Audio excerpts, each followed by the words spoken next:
place where dreams become reality. We are here with the great Chef T.A. Johnson. Chef, welcome to our show. Thank you guys for having me. It's an honor to be on the show today. Glad to have you. It's an honor for us to have you here. Yeah. Super excited. Thank you. Chef, I'm going to start in. I wanted to find out what inspired you to get into cooking.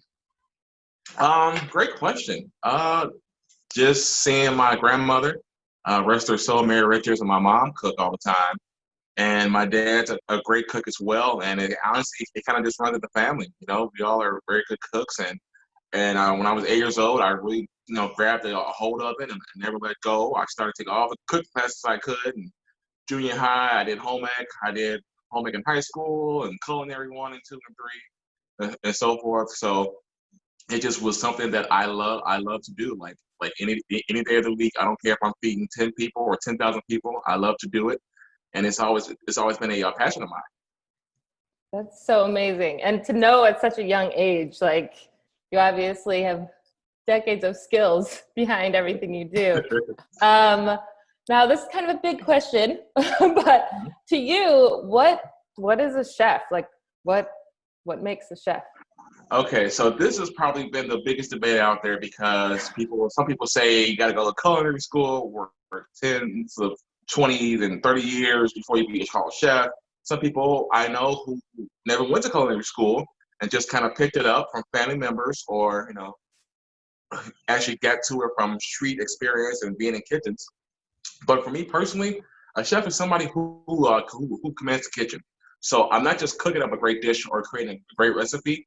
What I'm doing is I'm making sure that my staff is actually in the right place and where they need to be as far as for the kitchen.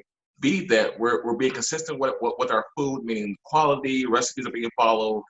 I'm making sure that the money as far as for the funding for the kitchen is good there. So you're basically like commander-in-chief in a way of your kitchen. You're making sure that your equipment's there, that your staff is there on time and everything else like that. So all those things come together is really what makes a chef, because he has to keep a sound mind even when I can have 300 people come just storm the restaurant, and I'm making sure that we're on the same rhythm from 10 to 300 people. Wow. Yeah, sounds like a whole lifestyle. Like it's a whole vibe. So there are different kind of chefs. I've heard of a sous chef and a pastry chef. Right. That's about the extent of it. What kind of chefs are there out there? So it depends on what type of kitchen you're in.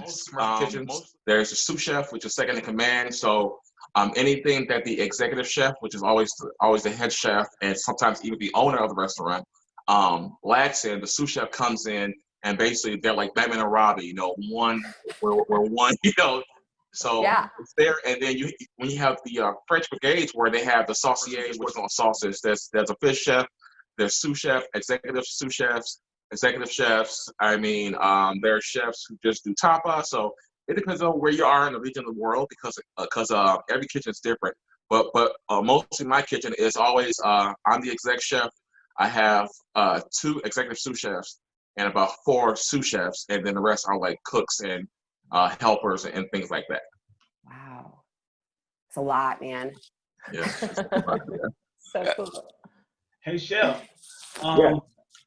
I know that you were on a very, very popular show on a very popular network. Ooh.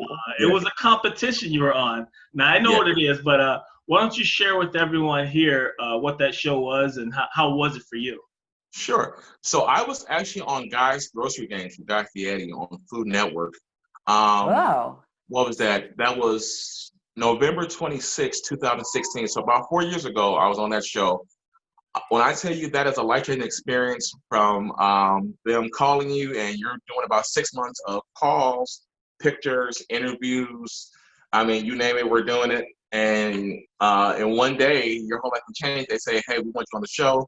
And then while I was on the phone call with the gentleman, they sent me my first class ticket. They sent me my hotel reservations. I got picked up from the airport. We had a trailer. Every contestant has 2 producers. Oh. So it kind of spoiled me in a way as a chef, because I'm going from working out in the kitchen to being cater for on hand and foot, like Right. these producers, making sure everything's good.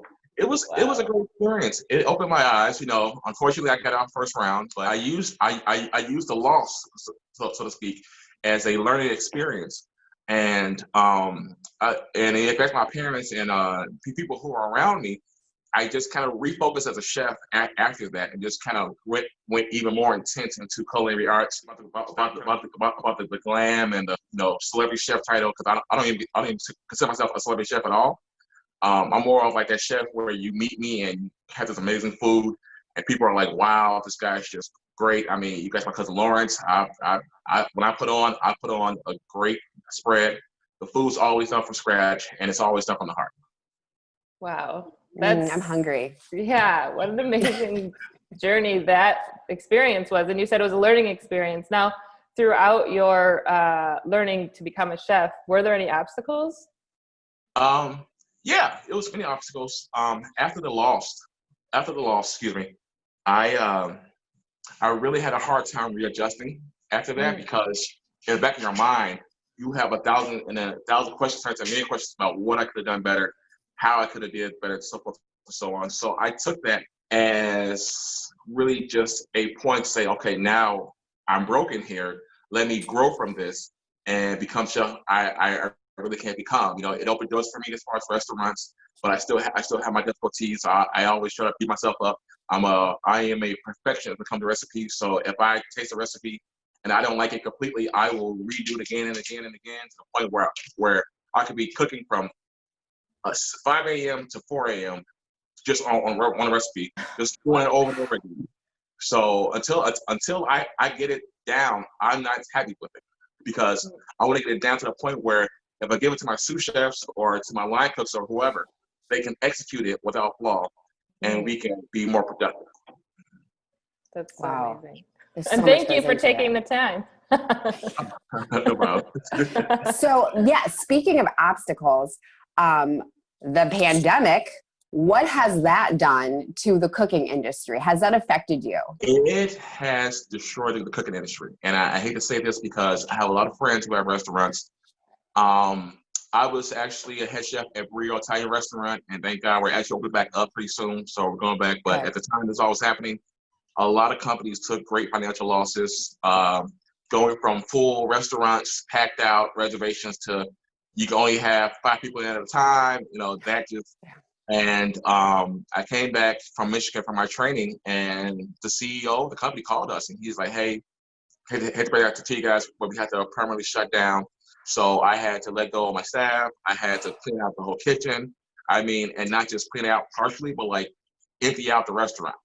And so having to do that, having to throw away everything, and my owner and good friend of mine, Perry, he was like, most chefs would have left after the shutdown, but for you to sit around and stick around and make sure everything's good, make sure everybody has what they need, and we actually took the food, gave it to shelters. We gave some food to a women and children domestic abuse shelters. We gave it to homeless shelters. We cooked food in a lot of people's cars, the truck. Hey, come, whatever. I called my dad. I called a few of my friends. I'm like, I know you guys need food. Come before, because I know you guys can't get the stuff at the stores, so come here. And I just loaded everybody's cars and trucks up and said, let's go. That's cool that you were able to turn such a horrible thing for you and your industry into a blessing for other people, because food was hard to come by for a lot of people for a while. It is. It was. Well, Chef, we're getting close to the end of the first segment here. And I wanted to ask you, if there's someone out there that are serious about cooking, and they always had a dream of becoming a chef, what advice to pursue that dream? What should be the first thing they do if they're serious about doing this? Don't give up. That is my top thing. As a African American chef, I went through a lot of trials and tribulations. There were times I was calling my parents when I was in Texas, crying because I was going for a high position at a restaurant, and when they walked in and saw my color, my skin, they said, "We're not hiring you. Get out of here." And so it can be very tolling on your mental health trying to be a great chef, because a lot of chefs out there not a lot, excuse me, a few chefs out there, they don't really care about the quality of product. They just want to put stuff together. They kind of like cut corners. But when you're an actual chef and you love to make stuff from scratch and you love to create, you sometimes can get frustrated because you feel like your voice isn't heard. And so I tell people, well, if you want to be a chef, you have to be able to endure that and keep. There was a lot of times I was in the kitchen as line cooks and sous chefs, and I was the best chef they had seen, period, in the history of the restaurant. And I still never got that opportunity that I wanted to get, but I still went to work. I still worked at it, and I just kept perfecting myself. I just kept, I was the first one in the morning, last one to leave out. Even if I wasn't on salary, I was always there. Like, hey, chef, what do you need me to do? Okay, you need to put up trucks, cool. You need me to help you with this, whatever. There were times where, at one of my jobs, I was a sous chef there, and we did a grand reopening for the golf course, and by myself, I basically fed 3,000 people. So, oh my gosh, Wow, yeah, like nonstop the whole day. Like I didn't get a chance to sit down, breathe, think. I just did it. And people ask me now why I could do so much with such a breeze. I'm like, because I went through it. So for the chef, I would tell them, you're gonna have to go through it, once or twice in your career, or sometimes even more, depending on who you are and where you are. But don't give up on that. Don't sit there and quit and like, oh no, I'm just something else. Like, no, this is something that's not just a fad. It's not just, okay, we're at home in quarantine, so now I'm a chef. No, you have to do your life for this. This is something those are such great words. I don't mean to cut it short, but the directors are like telling me, okay. But what we're going to do, though, we're going to take a very quick break. So everyone, please don't go too far away. When we come back, Chef Tim is going to prepare something for us. Okay. So we will be back.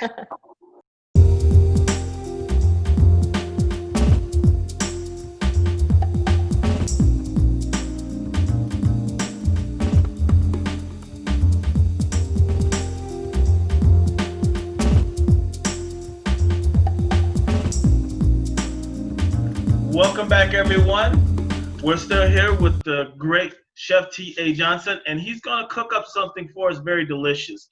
Now, I do have to say one of the bad portions of the Zoom interviews right now is that we can't taste what you're making. But oh, I'm heartbroken. I know. You have to use some imagination today. All right, Chef, the floor is all yours. Okay, so one of the things I notice a lot of people have a hard time with is breakfast food, because we always either they overdo the eggs or the bacon doesn't turn out just right, and a lot of people have a struggle with that. So I've been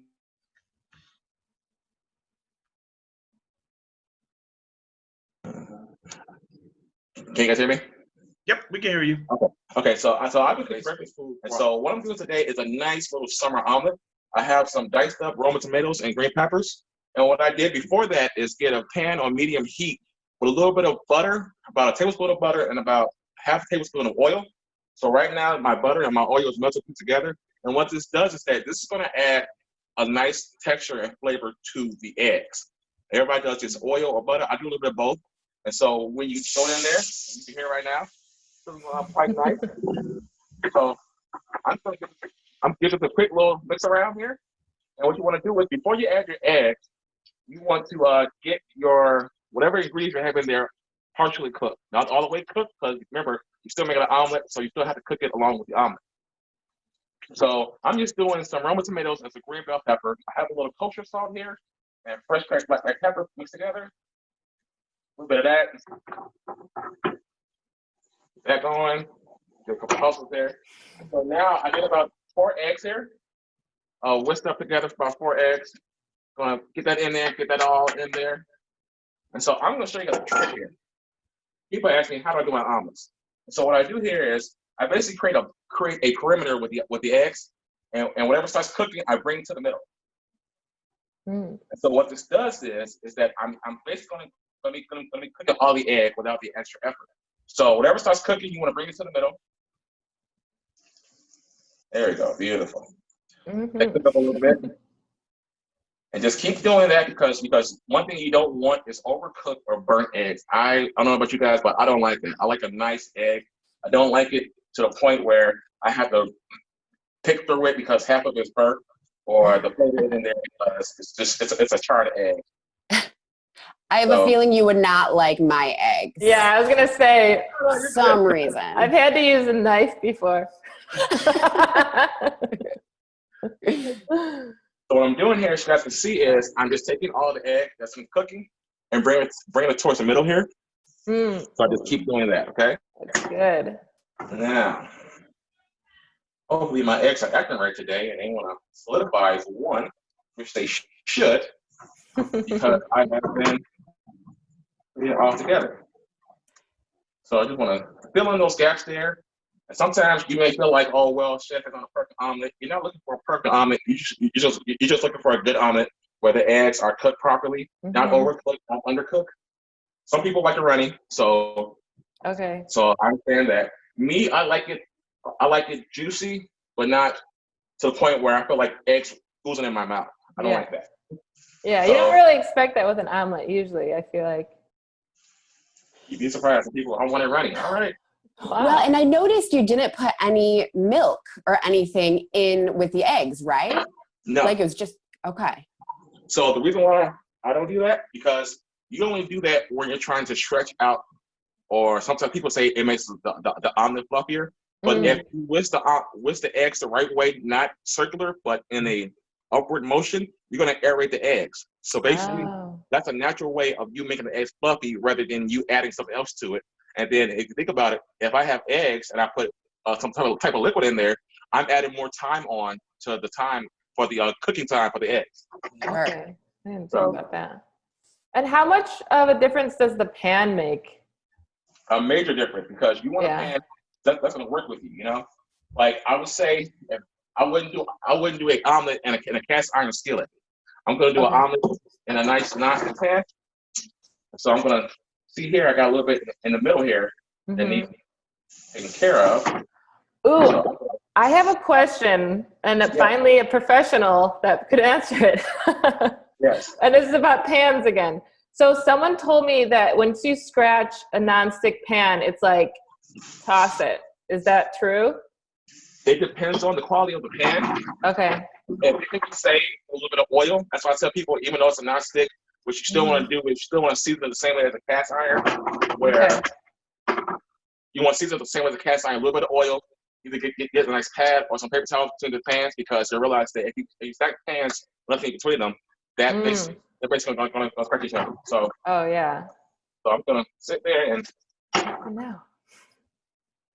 so my omelet kind of all over the place, but we're going to fix it here. I'm going to show you guys what to do when you mess up your omelet like I just did. Okay? Oh, yeah, I need to pay attention to I this know, part. I was going to say, So, I just flipped it, right? So what I'm going to do here is, now it's tossed. I'm going to turn up the heat. I'm going to add my sharp cheddar cheese, okay? And what the cheese is going to do is it's going to fill in all the holes. Nice. So I'm going to do like that. I'm going to go over here real quick. And you're going to cover it. Cover it. It's going to steam the cheese. And you don't have to worry about having to overcook your eggs. A lot of people, they cook their eggs continually, even when they add the cheese on. Once your eggs are to the point they're cooked and everything else is pointing to cook, you turn it off, cover it, and then it's going to cook itself with steam. You are a genius. It's amazing. I have had many times where my eggs have not turned out right, but I had to learn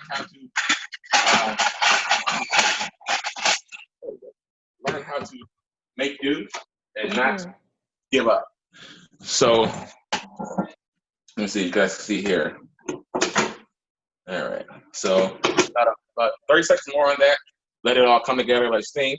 And what's going to happen here is that you're going to have a nice, soft, melted cheese on your eggs or your omelets, and it won't be crisp, it won't be caramelized like some people do when they overcook it. So you're going to have a beautiful omelet, juicy. Basically, be able to pick up with a fork, and you're going to see steam come from it. The cheese is going to be melty. It's not going to be overcooked, anything like that, and then you're going to have an enjoyable omelet. So. Thank you. That looks great. Yes, and I'm sure my husband thanks you, because he never knows what he's getting when I say I'm going to cook him an omelet. He's like, is it going to be runny? Is it going to be crunchy? Like, what are we working with here? It just ends up being a scramble is what happens to me. Eventually, it's just scrambled eggs. Yes. Now, I'd say you're getting sometimes, a scramble. now sometimes what I do is, if your fridge has made your eggs a little bit too cold, a lot of times that can actually deter what you're doing with the omelets. So what you want to do is for like 5 minutes, let your eggs sit at room temperature. So when the eggs sit at room temperature, it works better with skillet, and also it's going to spread better. Wow. Okay. So Never would have known that. so No, yeah. So I here. mean, I should be blaming the eggs. So what I'm doing here is that you see that right there, nice soft melted cheese. It's not overdone. It's not overcooked. And so we're gonna take this, okay, and I'm gonna do a little impromptu fold over here, because even though it fell apart, it's still a great omelet. Mm-hmm. Okay. To everybody all the time, never sit there and discourage yourself because it didn't turn out the way you wanted to. As long as you keep working at it and you keep making the process part of who you are. Okay. So I'm And it's gonna gonna taste good. Right, exactly. So I'm gonna take this here. The full omelet's gonna slide out like so. Look at that. Oh, that looks so good. And then once you see it steaming up like so, like I said, remember, you see a little steam coming from it. Yes. Wow. It's Not bad. beautiful. Take a little bit of extra here. Boom. Oh, Just delicious. omelet. Even though it's not perfect, it's still gonna be a great omelet. It's gonna be juicy. It's gonna be tender. It's gonna be flavorful. And there you have it. Oh, So I so cannot And of wait course, to make breakfast. You make it look so easy. seriously. what you gotta realize is that I've always worked breakfast. I've worked breakfasts, brunches. I mean, you name it, I've done it. I've worked the brunches where I've had to crack 10 cases of eggs, Oh, 10 cases, just keep going. And so after a while, it gets like burnt into your memory how to do it. So everybody wants to be a chef. The main thing for me, the chef, was if you can't cook eggs, don't talk to me. so it's crazy because I went in kind of cocky as a chef. I was like, I cook eggs. And then I took a breakfast class, and I was like getting my butt handed to me like every week until I sat down and said, you know what, let me just really reevaluate what's going on here. wow, that's so cool. So much That to looks learn. so delicious. Yes. So it's fluff like that, and then also you can always change up the vegetables in there. You can see what you can go to your local farmers market. You can go to the local store, see what's seasonal. You could do one with asparagus and goat cheese. You can just so many different options you can do. I've done one with spinach, asparagus, Brussels sprouts, capicola, and goat cheese, and also brie as well. So seasonings, also like that. All that is just really a playground for you, where you can test things out and see what you like, what you don't like, and everything like that. That is so Sounds so fun. Tim, Yeah. wonderful. Thank you so much. We definitely enjoyed having you on the show. Thank you so Oh much my for having me. gosh. Absolutely. Yes, thank you. And everyone, do not go away. We're going to take another short break, and we'll be right back with Chase Your Dream.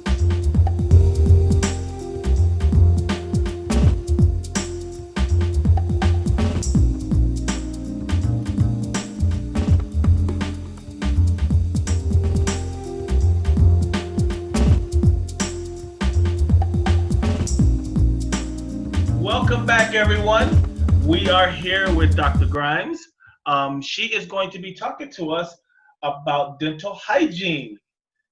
Hi, Dr. Grimes. Welcome to the show. Oh, thank you very much. Hello. Thank you. It's a pleasure to have you here. It's- I wanted to ask you, how has dentistry changed over the years? Well, I've been a dentist for 30 years, so it's changed significantly in 30 years. Probably some of the biggest changes that people would recognize are changes in materials. The crowns are no longer porcelain fused to metal crowns. We have all metal-free crowns. We have metal-free fillings now. So that's been a major change in dentistry. A lot of technology has changed. Digital diagnostics, digital impressions. Those are a world of difference from the way we were taught 30 years ago. And it's all, it's all very positive for the dental professionals as well as for the patients. New treatment options, we have implants. that are becoming very popular and more common all the time. Orthodontic treatment with removable appliances. So maybe you don't have to have the bands and the brackets anymore. You can do orthodontics without all of that. There have been tremendous changes in the field. Wow, that's amazing. And the implants, that's very interesting. That caught my ear the most. You said it happens more often, even without like really needing it, people are getting it, or? Well, no, I wouldn't say people are getting it if they don't need it. Okay. It's a way to replace teeth that people have lost. You can lose a tooth due to an accident. You can have perfect teeth and have an accident and end up losing a tooth. You can replace that tooth with an implant. You can have chronic dental problems your whole life, end up losing all of your teeth, unfortunately, hopefully not. But that does happen, and you can replace all of your teeth with implants if need be. So Wow. it's just a new way of giving patients a little bit better, more natural feeling replacement of a tooth. That's the closest thing that we can give people right now to their natural tooth is an implant. Now, in your practice, are you seeing, with everything that's going on with the pandemic, are you seeing a big change in people wanting to come in for any type of treatments or just cleaning? It's been very busy in my practice, and the other dentists that I've spoken to are seeing the same thing. We didn't know if people were going to want to come back. We were open for emergencies the entire time, so we didn't close for emergencies, so we were here for that. But once they, on May 11th, to come back and treat patients for routine dental work, we didn't know what to expect, and people are coming back in great numbers. We are not seeing as many people per day. We're limiting the number of people we're seeing because we have to take extra precautions. There's a lot of extra time involved for us. Right. We don't want more than one patient in the office at a time. If there's, only one, I'm a sole proprietor, so I'm by myself. Group practices are handling it a little differently. Okay. But for me, there are some timing restrictions involved now. So on to the superficial part of dentistry. Okay. For like us coffee drinkers and tea lovers, like what are some safe options for whitening? Okay, I usually tell my patients to start off with the most minimal option and then work their way up, depending on what they're trying to achieve. If you, like you say, if you just drink coffee or tea and your teeth are a nice shade naturally, and you just want to keep up with the coffee and tea stain, then I would look towards a whitening toothpaste. And it might be that simple. Oh, nice. That can remove superficial staining. If it's the natural color of your teeth that you're trying to change, then you're going to have to use a bleaching agent, which is carbamide peroxide is the agent that we use to actually change the color of the teeth.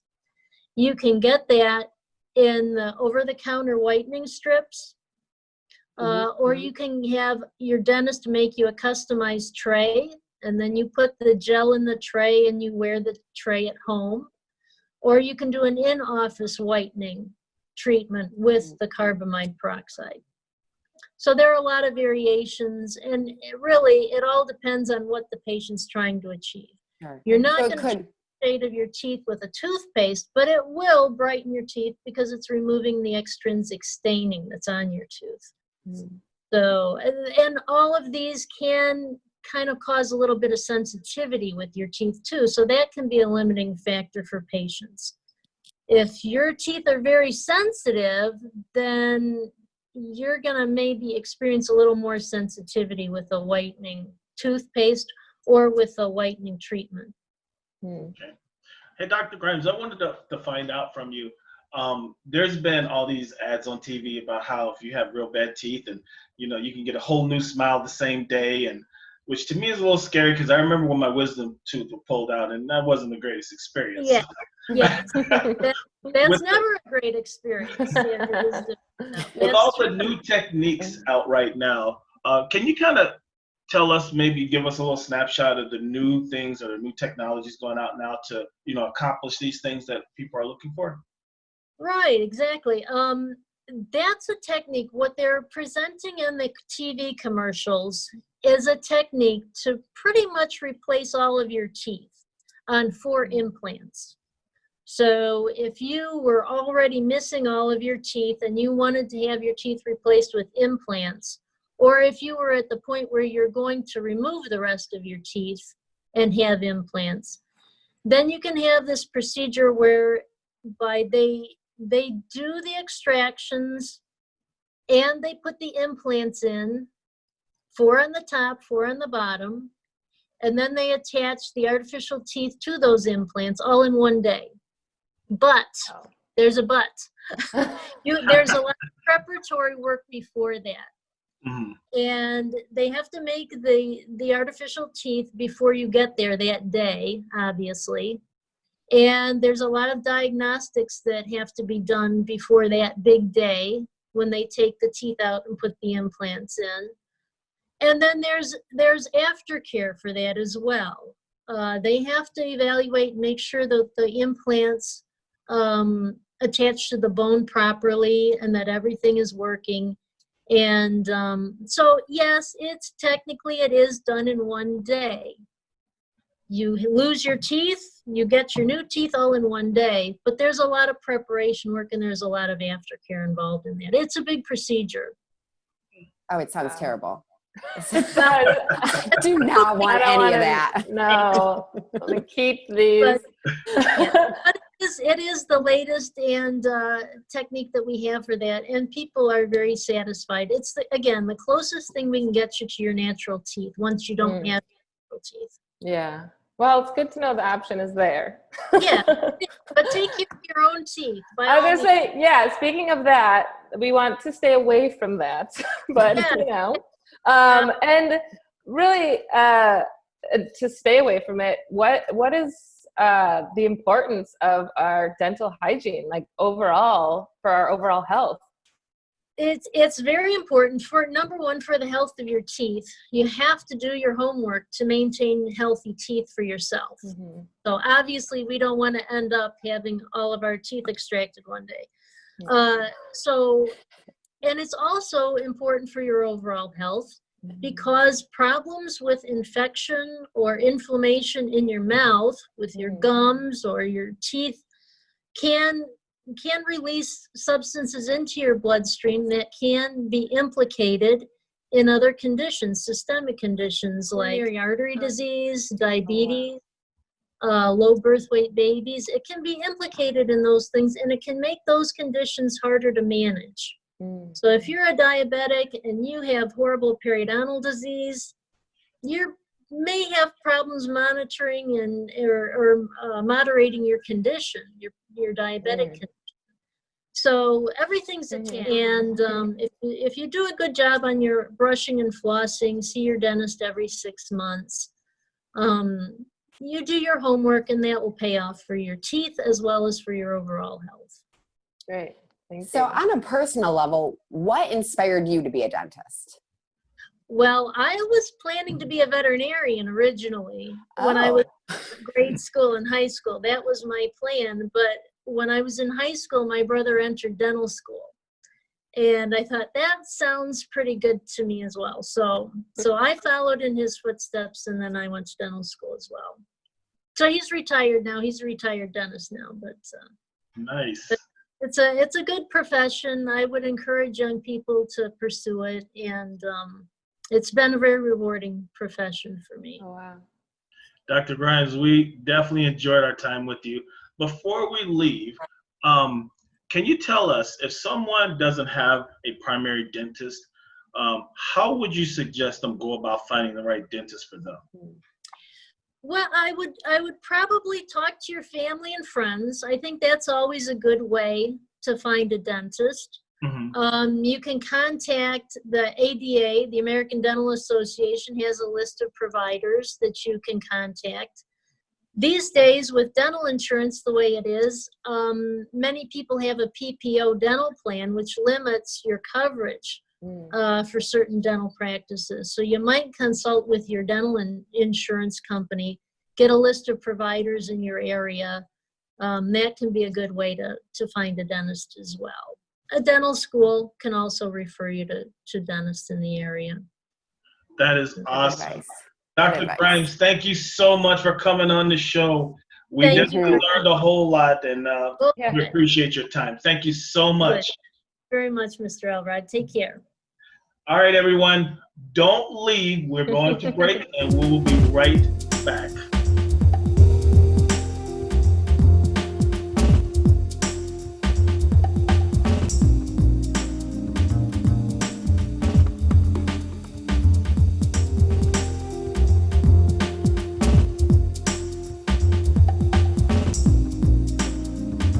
Hello, everyone. Welcome back to Chase Your Dreams. I'm Lawrence Elrod, back here again with Chris and Heather, and we have the great multi-talented Tees with us. Tees, welcome to the show, everyone. Thank you for having us. Thanks for having us. We're actually helping to celebrate a great milestone in this band's history. This year is their 30th anniversary. Congratulations, guys. Amazing. Thank you very much. Amazing. That's awesome. Well, I want to start off the questioning by asking, and I'm curious, how did you guys first meet? Well, that would be all my doing. It's kind of a simple story. Well, Dan and myself, we grew up in the same neighborhood together. So we just, we were a couple of high school kids learning how to play, had our own little garage bands and stuff going on. Nothing that ever took off anywhere. And as far as how things came to be, it was back in early 1990. I wound up living in Wisconsin at the time, and the lady had this lady was running a skating ring and had this band there, and I just looked at her and said, this would be fun to play here one day. And she's like, well, do you have a band? If so, I could book you in a couple of months. So I lied. I said I did. And then, of course, I reached out to Dan and a couple of other dudes. And before we know it, we threw the band together just like that. Man, fake it till you make it, Hey, you got to do what you got to do, I guess. That's awesome. Hey, you're an opportunist. I like it. So how would you guys describe your music? Well, anybody else want to take that, or you want me to take it? No, go ahead. I would call us I guess, a hard rock band. We lean a little bit more towards the 80s genre. As far as who I would compare us to, it's really kind of hard to say because our influences are drawn from so many different groups. But if I had to throw a few out there, maybe a little on the edgier side, like bands like Motley Crue or Skid Row, Rat, something along those lines. Not exactly the bubblegum type of stuff that was out there like Poison or anything like that. But nothing against any of those bands, just a little more on the, just straight rock more tone. 80s without the glam. Right, exactly. Nice. Yeah. No, wait, what are those kicks? Was that David Lee Roth? Yes. No acrobatics on the stage. No, I never did anything like that. I'd be afraid to lift something to hurt myself. Pull something. Especially now in a way. Wait, so are there any artists that you've worked with or opened for that stand out to you, or who are some of your favorites? Me personally, there's a lot of bands that we played with. Anybody else want to jump in and give theirs? Or I don't know if you had the question directed at any individual, so I just don't want to be the guy to hog all the questions here. Are you the lead singer, by the way? No, I'm just kidding. How about we all say a band's name? I'll start. I'll say, what was it? Bret Michaels, and then you can take it, Dan. The Lita Ford show was really good for me because Gary Hoey was playing guitar for her at the time, and I really like that guy. He's something else. So, and she's pretty well known. So that was a big show for us.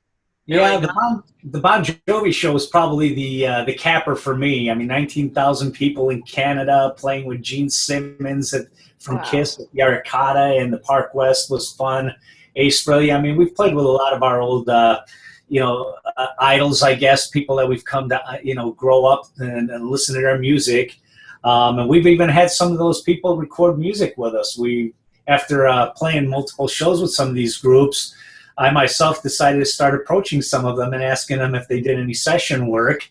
And they were all about doing things like that. So we've had quite a few of them guest on our music. And so we're still waiting to put some of that out because there's other people that haven't finished their parts yet. And so we're looking forward to releasing that.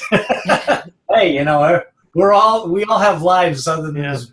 So, Sure. you do what you can when you can, but in the end, it'll all be worth it. At least we all have something to show for it. I mean, we definitely were one of those bands that have plenty to show for what we've done, for our accomplishments, being a bunch of guys in our, late 40s, early 50s now. Except for you, Martin. You're still a That's pup. right. I was gonna say, yeah, I'm not that Yeah. old. I was going to say he's looking real good for his early 50s. Plastic surgery, maybe. Come on. Nice.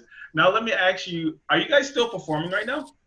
Right now, due to the COVID thing, there's nothing going on. Mainly, it's just I'm trying to get some recording stuff finished up that we started up a while ago. But right now, it's like a lot of places aren't even doing live entertainment right now. So I just myself took it upon myself to decide that I'd rather spend the rest of the year just trying to wrap things up and possibly finish things that we started, maybe work on some new music remotely, because some of us have the ability to be able to record from our homes with the technology you have with the Pro Tools and all these recording softwares, and then just send each other files through like a Dropbox or something, and then just go into the studio, have it mixed, and we'll see what goes from there. There were a few things that I had in the plan and the works that I wanted to do for this year, especially to help commemorate the 30th anniversary of the band. I started recording a song that I wrote actually about the band, and the song itself features, or is going to feature, every single member that was a member of this band at one point or another doing something, contributing something to the track, be it a backup vocal, a guitar part, or maybe some sort of percussion, anything. But I just wanted to have something that I feel personally I don't think any band has ever done before, to my knowledge, is to have a song at least that features every member on it. And then Maybe a long song. The solo section is a little bit of a long track, but the track itself I think is about 5 minutes long. But you wind up doing a little 20-second, 30-second guitar fill, and a guy jumps in on the next section, like a little duo thing. But at least it features everybody on it in some way. And then the other thing was to just maybe do some unplugged versions of some of the other songs that we've performed over the years, and just have various members from the different periods, if they wanted to contribute, or have as many of them that are able to contribute to it, just jump in on this thing, and then just kind of put it together as like sort of a tribute and a thank you to each other, for doing something. So, and the title I was working with was Generations United. So that's where I was going with this, and about a third of it has been probably completed, but the rest of the stuff, again, due to what's going on, is just kind of slowing things down now. Nice. That sounds super fun. And I have to tell you, I immediately pictured, and maybe it's because we're in this like grid form on Zoom, like a video of each person, a little bit of their part, like. That would be pretty cool to do. I wouldn't mind doing something like that. Yeah. Even if somebody kind of did their own little, with their phone, or maybe even did something with a camcorder and just played along to the actual track, playing over their part. Maybe it's something that could be edited together, to kind of put together some sort of a lockdown video, but still coming together, Yeah, I think that would be sweet. A little yearbook even for you guys. Yeah, there you go. Yeah, that's a great way to put that. But I had a question. Now, you guys have been in the industry for 30 years. Have you noticed any major changes over just the industry in general, business side or performing side, either? Any changes like that? I would say that stuff like Napster and all the online music has really kind of killed live music for a lot of venues. There's just not as many places to play anymore. A lot of people just don't come out and see live music like they used to. Yeah, I'll have to agree with that. I think the other thing with the downloading, it's definitely wound up putting the hurt on a lot of record sales for artists and everything because, you know, everybody's file sharing everything. And there are a lot of artists that are okay with it. And then there's other artists that would like to get compensated for it. I mean, you know, so I understand it. I mean, I look at it as like, you know, I'm not in this for the money. I mean, that's something I might have thought, you know, 30 years ago when I first started doing this. But at this point, it's just, for me, it's an exciting thrill just to have people even get turned on to you and want to hear what you're doing. So if I can make a little pocket change or recoup something, it's like, it's great. But for me, it's just like, I just like playing and doing music. So it's like a lot of times I'll just even throw things out there. I'll tell you, honestly, I think I've probably given away more CDs than I've sold. Nice. You know, on the upside, though, the technology has made it a little easier to self-publish, too. You can put your stuff out there without a big company being behind you. That's true. Good point. Yeah. There's some pros and cons. The thing is, you have to just play and let people decide whether they want to hear you or not. Yeah. And if you want to make it, not like that I made it or anything like that, but if you want to like get money from it, you have to be constantly putting out material. And that's something that we should be doing. You know, we haven't been doing that. And, you know, I believe in singles. I believe like constantly just building a community around the band. And that's how you make it. I'll agree with you there, you know, because of all the material that I come up with, you know, I still like the idea of doing full-length albums and everything, you know, but I'm also not opposed to doing singles. I mean, that's like what the Beatles did back in the day. You know, they would be in a studio recording a record, and what they would do is they would put out a single of a song that wasn't actually going to be on the record. They would just throw it out there just to keep, you know, people fed with something so they wouldn't lose interest while they were completing their full-length projects. And that's kind of what you have to do. And at the same time, you know, it's not a way to cheat somebody by, you know, trying to include that same song later on your record. So you're giving them something, you know, something different. And some people, like in my, you know, my field of like being a collector and everything, we like looking for those obscure tracks that aren't always on a record or anything. It's the thrill of the hunt trying to find these things. Kristen, you were going to say something. I interrupted you. Go ahead. No, I was going to say that we have to. I thought Kristen. But go ahead. Fine. We are I'll going just to go come home. back after break. Sorry. But what we're going to do is we're going to take a quick break. And everyone, don't go away. When we come back, Tease is going to play something for us live right here on our show. Yeah. So stay tuned. We will be right back right after commercial.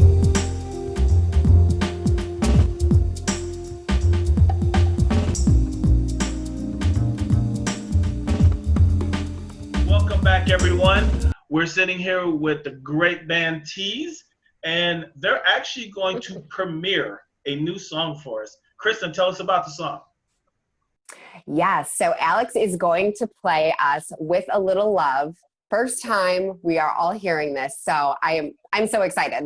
Let's get to it. All right, well, here we go. This is called With a Little Love. Take a look around and tell me what you see. I see a world that's tearing itself apart at the seams, spewing words of hate, while others try to make things great. Where'd we all go wrong? We used to be strong. Take a look around and see what we've become. We were once united, now divided for too long. Filled with hate and rage, trying to survive this human cage. What's with everyone? Have we all insane? We'll beat and kick and stomp you while you're down. Inflicting pain, some will put you in the ground. The ground, oh yeah, yeah. just learn to love. Those of us who forgot can learn to love again with a little love. Let's start a brand new trend with a little love. We can live in harmony. With a little love, we can be society. With a little love, who's to say we can find a better way? We may never know, it hasn't been tried. Instead, we'll beat and kick and stomp you while you're down. Inflicting pain, someone put you in the ground. The ground, oh yeah, yeah. Maybe we can learn to love. Those of us who forgot can learn to love again with a little love. Let's start a brand new trend with a little love. Let's put an end to all the madness with a little love. The possibilities are endless. Ooh. Thank you. All right. That Awesome. was awesome. Very good. So good. So fitting Wow. for this time of, you know. Very Yeah. appropriate. Good choice, Bill. Good choice. That was nice. Thank you so Wow. much. Yeah. We had so much fun today. Thank you Yes. guys so much for taking time out of your busy day to be with us. We really Thanks appreciate for having us, guys. Well, thank you. Yeah, thank you for having us. I mean, we'd be happy to do this again. it. Definitely, Yeah. definitely. The whole band. Hey. I'm going to take Yes. you up on that offer. Yes. When we get out of this thing and we're actually in a real form, I'm Mhm. definitely There you want you guys to come back. Definitely. I will be more than happy to come out. Thank you. Hey, and we'll Thank come you. out to a venue to see you as well. Absolutely. Awesome. Thank Yes. you. Thank Awesome. you. Well, everyone, thank you for watching our show. Unfortunately, this is the end of our show. And again, we want to thank Tees, and we want to thank everyone for coming out to be with us. We want to thank our guests that we had earlier, Chef Tim, Dr. Grimes, and then ending up with a great performance by Tees. Everyone have a great day, and remember, chase your dreams where dreams become reality. Thank Yeah. you. All right.